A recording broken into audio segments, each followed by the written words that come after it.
Welcome back to Pocket Recaps. Today, we're diving into the wild and action-packed movie, Kung Fu Hustle 2004. We open in a police station, where 5 tough guys gang up on the police commissioner for arresting a beautiful woman. After beating him up, they casually walk out without anyone stopping them. But as soon as they step outside, something feels off. The streets are completely empty, and even the theater is closed. The group's leader senses trouble and tries to go back inside, but the police lock the doors behind him. Suddenly, they're surrounded by the Axe Gang, the most feared criminals in the city. The gang's leader, Brother Sue, tells them no one's coming to save them. When the men try to run, an axe flies through the air, slicing one man's leg clean off. Brother Sue finishes him without mercy. A terrified woman pleads for her life, but Sue claims he doesn't kill women. Before blasting her with a shotgun. The city is in chaos, with gangs ruling the streets and the police powerless to stop them. The Axe Gang is at the top of this criminal food chain. Meanwhile, in a rundown neighborhood called Pigsty Alley, life is very different. It's a poor colony run by a greedy middle-aged couple who squeeze their tenants for every coin, and even for food.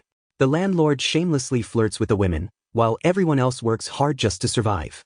One day, while a tenant is bathing, the water suddenly stops flowing. And that's when the real story begins. The man shouts for the landlady, demanding an explanation. She storms down the stairs, yelling and cursing at him. She claims none of the tenants ever pay rent, so she's cutting off water for 4 days a week.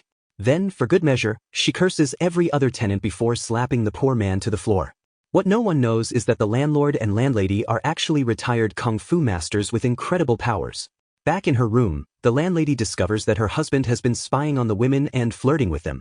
Furious, she beats him up and throws him right out of the window. After a while, Sing and Bone arrive at Pigsty Alley and walk into a small barber shop. Sing tells the barber to give Bone a haircut. Once it's done, Sing suddenly turns hostile, asking the barber why he cut Bone's hair so well. Turns out, Bone has been pretending to be the boss of the feared Axe Gang, even showing off his deadly axe tattoos to scare the poor barber. Sing pulls the barber aside and demands some money, warning him not to upset the boss. But the barber refuses, saying there are thousands of people like him, so killing him wouldn't matter. Before they can leave, the entire neighborhood surrounds them. Sing stays calm and boldly challenges them to a one-on-one fight. First, he picks a woman and even lets her throw the first punch, big mistake. Her hit hurts way more than he expected. Next, he tries an old man, but the guy rips his shirt off to reveal a muscular body. Shocked, Sing lowers his standards even more and challenges a small boy, who also turns out to be completely jacked. By now, the barber has already called the landlady. She storms in and starts smacking Sing around with her slipper like he's an annoying fly. Sing warns a woman that he's part of the Axe Gang and threatens to call for backup. To prove it, he lights a firecracker and tosses it outside the alley wall. Moments later, Axe Gang members arrive with their vice general, who's furious because the firecracker landed on him. Sing quickly blames the landlady for throwing it, but before the vice general can act, she bolts into her home and hides under a blanket. The vice general turns on the barber, ready to strike, but an unseen force punches him straight into a garbage can. Shocked, he orders his men to call for reinforcements. Soon, the entire alley is surrounded by suited Axe Gang thugs. They take all the tenants hostage, and one member pours petrol on 2 of them. Brother Sue, the gang leader, demands they hand over whoever attacked his vice general, or he'll burn everyone alive. He tosses a lighter at the captives, but it's caught midair by the coolie of the colony, who boldly admits he's the one who beat the vice general. The gang attacks, but the coolie fights them off with impressive kung fu skills. The tailor suddenly joins the fight, revealing he's also a kung fu master, and then the baker jumps in too, smashing guns with his staff. Together, the 3 easily overpower the gang and send Brother Sue running. That night, the Axe Gang captures Sing and his friend Bone for pretending to be gang members. Brother Sue orders them to be executed, but Sing quickly picks the lock on his restraints and frees Bone. He then begs Sue to let them join the gang, claiming it's his lifelong dream. Sue agrees on one condition: Sing must kill someone first. Later, Sing tells Bone he plans to kill the landlady and the tenants of Pigsty Alley. Bone reminds him he doesn't even know kung fu, but Sing reveals his past. As a child, a kung fu bookseller told him he had the perfect face and body to be a master and sold him the Buddha palm technique manual. Sing had spent all his life savings to buy a special kung fu book from a street vendor, money he had been saving to become a doctor or lawyer. He read it every day and practiced nonstop. But when he tried to save a girl from bullies, they beat him up badly and mocked him for thinking he could ever learn kung fu. To make things worse, they even humiliated him by peeing on him. Heartbroken, Sing revealed his sad past and how it made him want to become a killer. After that, he and his friend Bone went for ice cream. and ran away without paying. The shop owner's niece, Fong, chased them, but they hopped on a tram and teased her as they escaped. The next day, the landlady scolded 3 secret kung fu masters for hiding their skills and bringing trouble to the alley. Soon, she got into a shouting match with one of the tenants, but when she screamed so loud that the glass cracked, everyone went silent. That's when Sing and Bone showed up, planning to kill the landlady. Hiding in a corner, Sing threw a knife, but it bounced back into his own shoulder. Injured, he told Bone to try. Bone's aim was so bad that he hit Sing's other shoulder instead. On the 3rd try, Bone moved closer, but stabbed Sing by accident again, hitting the landlady only with the knife sheath. They panicked and tried to scare her by showing a box full of snakes. But the snakes all fell onto Sing, biting him right on the lip. The furious landlady chased him through the streets and highways, but he somehow escaped. The next morning, Bone was shocked to see Sing already healed, impressed at how fast his friend could recover from anything. They spot 2 blind men carrying a huge bag and start mocking them. Big mistake. These helpless guys are actually deadly kung fu masters hired by the Axe Gang. Brother Sue sends them to Pigsty Alley that night to take out the 3 kung fu masters living there.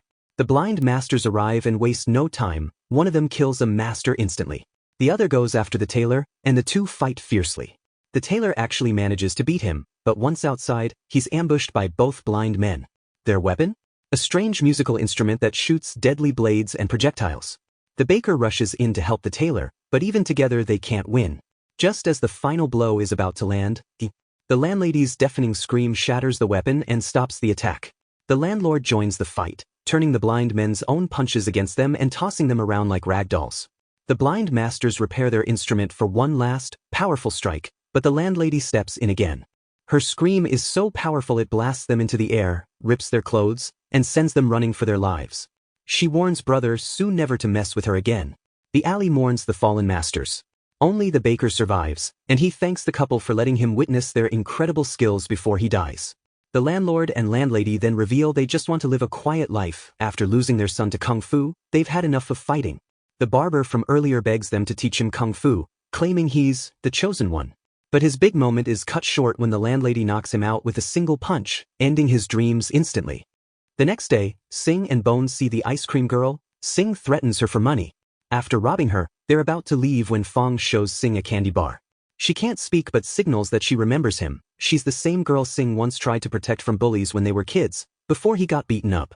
Realizing this, Sing throws the candy bar away and runs off, feeling emotional. He tells Bone to leave him, gives him all the stolen money, and sends him back to their village. Sing gets caught by 2 Axe Gang members and is taken to Brother Sue. Sue gives him a mission to officially join the gang. They take Sing to a mental asylum, where the Axe Gang advisor gives him a map and tells him to free the man in the last cell. Sing picks the lock and opens the door, finding a middle-aged man named Mr. Beast, who doesn't seem impressive at all. Mr. Beast is brought to the Axe Gang headquarters, but no one believes he's a deadly killer. The advisor asks what his price? But Mr. Beast says he only wants a worthy opponent, not money. Brother Sue still doubts him, so he orders his men to beat him up. Mr. Beast easily takes the hits, grabs a gun, shoots at himself, and catches the bullet with just 2 fingers. Everyone is shocked and frightened, and the Axe Gang shows their respect to Mr. Beast. Mr. Beast kicks through a wall to reach the casino, where the landlord and landlady are ready to face the Axe Gang.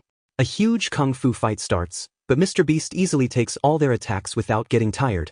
He starts beating them up, and even the landlady's super loud scream doesn't affect him at all. The battle rages on as the Beast completely overpowers them. With no other option, the landlady smashes open the top of a giant funeral bell and lets out a deafening scream. The sound, amplified by the bell, blasts the Beast away and destroys the entire house in the process. Pretending to show respect, the Beast bows to them. But it's a trick. He quickly whips out his deadly lotus pen, stabbing them and locking them both in a crushing hold. Realizing how dangerous the Beast truly is, Brother Sue orders Sing to hit him on the head with a wooden railing. Unfortunately, Sing hits Brother Sue first before smashing the railing over the Beast's head. Enraged, the Beast throws the 2 masters aside and beats Sing mercilessly, slamming his face into the concrete floor. While the Beast is distracted, the landlord and landlady grab Sing and escape. Back in Pigsty Alley, they use ancient Chinese medicine and acupuncture to heal him, amazed at how quickly he recovers. Meanwhile, the Beast surrounds the alley with his entire Axe Gang. But Sing is ready. After helping the landlord and landlady rest, he steps outside alone. In an epic showdown, he defeats the entire gang, one by one, even though they outnumber him. The landlord and landlady realize the fight has awakened Sing's true potential. Then comes the final duel. Sing faces the beast, and at first they seem evenly matched. But the beast reveals his ultimate toad-style technique, sending Sing flying high above the clouds. There, Sing receives the blessing of Buddha and remembers the legendary Buddha palm technique. He crashes down from the sky, slamming the beast into the ground with unstoppable force. Before Sing can finish him, the beast surrenders, only to try one last sneaky attack. But another palm strike leaves a massive hole in the wall, shocking the beast into finally admitting defeat and accepting Sing as his master. Later, Sing and his friend Bone open a candy shop in the city. One day, Fong appears outside, and they share a heartfelt reunion. The story ends with the same kung fu book vendor offering another book to a young girl, hinting that a new hero's journey might be about to begin.